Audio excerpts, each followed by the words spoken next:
So the purpose of this news conference is to tell you about this really tragic story, but also to reach out to the community and to have them come forward and tell us if they too have been victimized by this crew of individuals.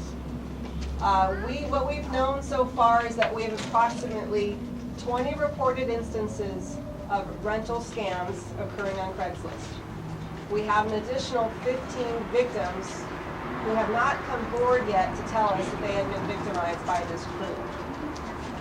Back in August 24th of 2011, we discovered that we had some initial occurrences of a rental scam occurring on Craigslist. The properties which you'll hear me talk about are at 4147 Lockland Place and 3961 Hillcrest Drive. These two locations, this is where the public's awareness, have been the target of these rental scams. And what you're going to hear is that over the course of the last few months, this crew of individuals are meeting our victims on separate occasions to collect money for security deposits and for rental deposits for a location that they had no intention of renting to these victims. Initially, what we're discovering is the victims have paid in upwards of $1,000 to $1,500 a piece to secure a rental property with every intent of moving their families into this. They go so far as to sign rental agreements. The victims receive receipts from these suspects, and they pay full cash, sometimes checks, fully expecting to have an apartment to move into for not only themselves, but in this case, their 3 children.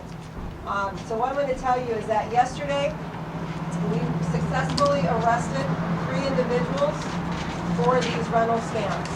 Their names are Randall Charletta, she's 30 years old, living in Los Angeles. Lisa Brown, 48 years old, also living in Los Angeles. And Keith Atkins, 28, also living in Los Angeles.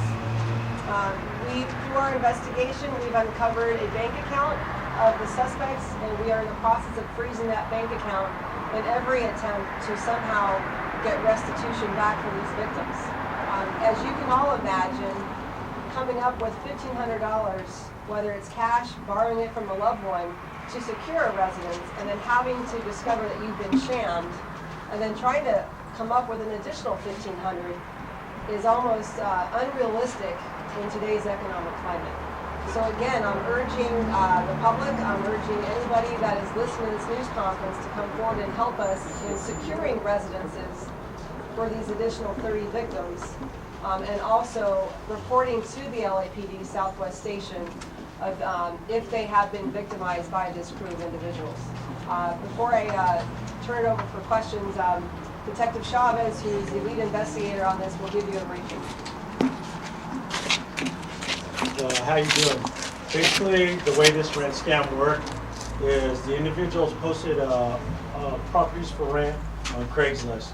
Now the catch to this is that the properties were listed at a very low rate, somewhere between $500 to $700, and in some instances, cutting the price of the rent down to $900 in one instance. They would then call the number, and they would also list that the properties were, the utilities for the rental property was also fully paid, which was the catch-all for a lot of the victims I spoke to. They would call the listed number. The suspects would direct the victims to the property and tell them, hey, when you get to the property, you'll be able to get in, look at the property. We'll leave a rental application on the table. In some instances, the victim would call the suspects from the rental property, and the suspects would walk the victims through the property on the phone. Well, due to this scam, me and my family has been displaced. We're homeless, and the scam that they pulled is terrible because it's tearing up families. And I'm just glad that they're caught so they can't do this to anyone else. When I went to the apartment with the key that they gave me, the key didn't work. My heart immediately fell into my stomach because I was like, what are we going to do with it? I just gave this man all of my money.